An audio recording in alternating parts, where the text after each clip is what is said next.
Yes, people, and welcome back to another video on the Bridge YouTube channel where we bring you all things Chelsea. I'm your host with the most, the Bridge 258, here to give you the latest Chelsea transfer news. Here we go. So let's start with the main news, which in my opinion is in regards to Chukwuemeka. The club announced around about 8:30 in the morning that Chukwuemeka had undergone surgery for his knee injury. As you guys know, he had an impact injury on his knee against West Ham towards the end of the first half, and he literally was not able to play. He was going out, literally walking on crutches after the West Ham game as well.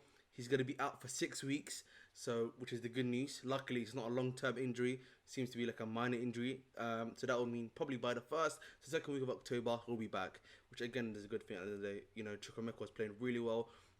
I'm happy he's not that serious of an injury. I know that the club were initially fearing that it may be an MCL tear, and as such, we're expecting probably a similar time for him to be out, such as an Nkuku, who's out until January. So that's the good news. That's a lot of good news there, to be honest. But still a shame. Scored his first goal, got injured. You know what I mean? Chelsea Football Club. That is literally it for you, to be honest. If it is what it is. Let's go on to the next bit of news, which is on the Chelsea goalkeeping situation. Chelsea have now got a here we go for Petrovic from New England Revolution, apparently set to compete with Sanchez for the #1 goalkeeping spot. We brought this gentleman for £13.6 million, and apparently they're trying to get him ready so that he can play in the AFC Wimbledon game, which is next week Wednesday. So interesting indeed. So we could be able to see this guy in action very soon indeed, and see if he's got the ability to play. If he can handle Wimbledon, we'll see, man. At the end of the day, I know for me, I know for others that we feel that Sanchez is already a minimal upgrade on Kepa. Let's hope this young goalkeeper's got that ability to be even better and have a great season. Hopefully, you know what I'm saying, and he can surpass Sanchez. So let's hope and see at the end of the day, man. Let's hope and see indeed. Now let's move on to the two major topics, and I'll start on the Balogun topic. So it's been reported that Chelsea have held interest in Balogun, and that they've been speaking essentially to his agents, and they've inquired to Arsenal Football Club. We know that Arsenal won around about, if I'm not mistaken, £60 million for Balogun, and the problem is, that I'm not understanding this Balogun stuff, because Chelsea, well, Pochettino himself has been coming out saying that he wants an experienced striker. He wants someone that's going to be able to fight alongside Nicholas Jackson while Jackson develops, but can also bring in someone that's experienced, knows how to score goals. Like, if we're being honest and real here, let's look at Balogun. Scored 20 goals, 22 to 20, I think it's 22 goals. 7 of them were penalty kicks in Ligue 1.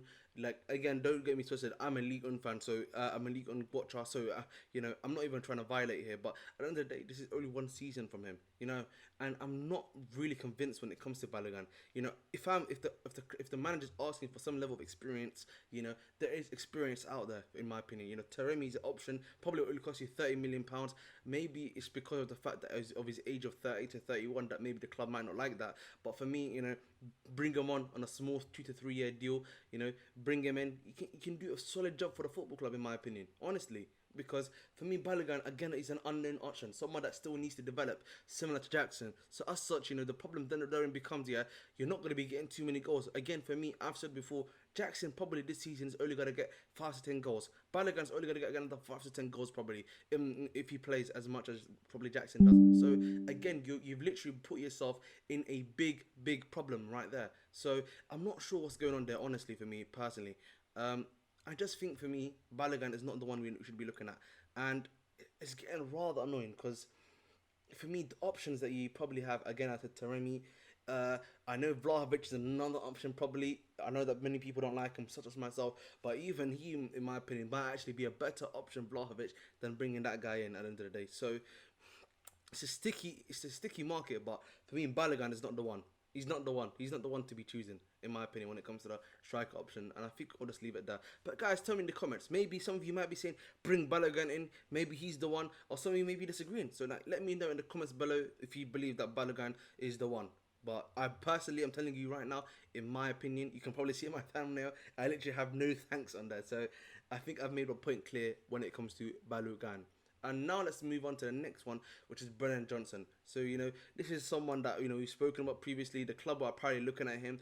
He's very much an inside forward in my opinion. Very good with pace 1v1. But again, he's another one that was not moving the needle, lads. I'll be honest. He is not moving the needle for me personally. He's not it. And apparently not, Fabrizio Romano has come out to say the club is not pursuing Brennan Johnson, which I'm very happy about. For me, I think it just came down to the price. Because I genuinely believe the club would have gone for this guy, but I believe the price is what I told Chelsea to say, chill out, mate. We're not going out for you, because he would have cost us a good £50 million. So Brennan Johnson is not the one. I understand maybe from the scouting point of view. He's fast, inside forward, 1v1. He scored a few goals in the league last season and assisted a few. But for me, when it comes down to it, Brennan Johnson is not the one. I don't see, maybe it's me, but I don't see that thing like with Anthony Gordon. I could see something that was happening there, and that's why I kind of understood why maybe the club went after him last year, and then obviously we see what he's doing at Newcastle right now. So I think even with Gordon, there was something that I could see there, which I was like, makes sense. I can see something's cooking there at the very least. You know what I mean? There's something there. With Brennan Johnson, I'm not so sure personally. Even though again, I trust the scouting department. The only player they've really got wrong, it's seeming like hopefully it's not it for this person, which is Mudryk. Since January, once the sporting guys have come and everything, so I would have trusted even if Brennan Johnson came in, but personally for me, he's not the one. But it's been coming out now via Bobby Vincent that FL from Football London that Cherki and Kudus are now on the list.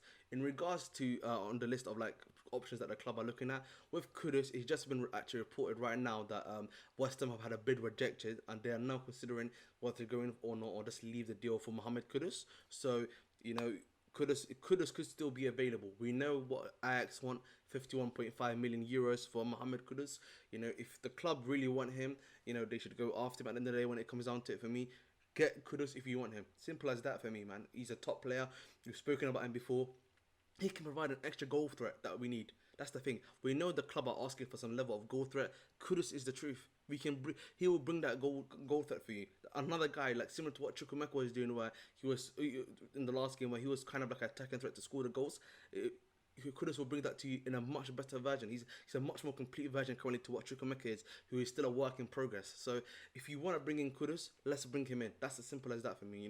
That's what it comes down to. So Kudus, let's bring him in if that's necessary. Cherki, I don't know if this is because the secret scout is saying that Chelsea are not interested in him because of his attitude issues. We've heard before from other guys that have said that, such as Nathan Gislin, CFC news page, saying that in regards to the Cherki thing, that there's issues with his attitude that Chelsea are not really happy about when it comes to Cherki. So I'm not sure why he's still on the list if that's the case. So maybe it's just different reports. Maybe it's just that Chelsea have now renewed interest in him and having a new look. Maybe saying because of what's available on the market right now and how much talent he has, maybe the club is thinking, okay, you know what, man, maybe he's not that great or anything like that, but in terms of his attitude, but maybe with Pochettino magic, I mean, getting him set straight, getting him drilled down and everything, with the amazing talent and stuff he has, we can bring him in. And the other thing to think about is that they've actually just got a nice young top wonder kid from Norgeland as well, whose name I just literally escapes my mind right now, but so maybe definitely one of him or the other guy I'm going to talk about, Barcola, is the other one that's definitely set to leave. And the thing for me is, Barcola, I've advocated for him quite heavily on this channel.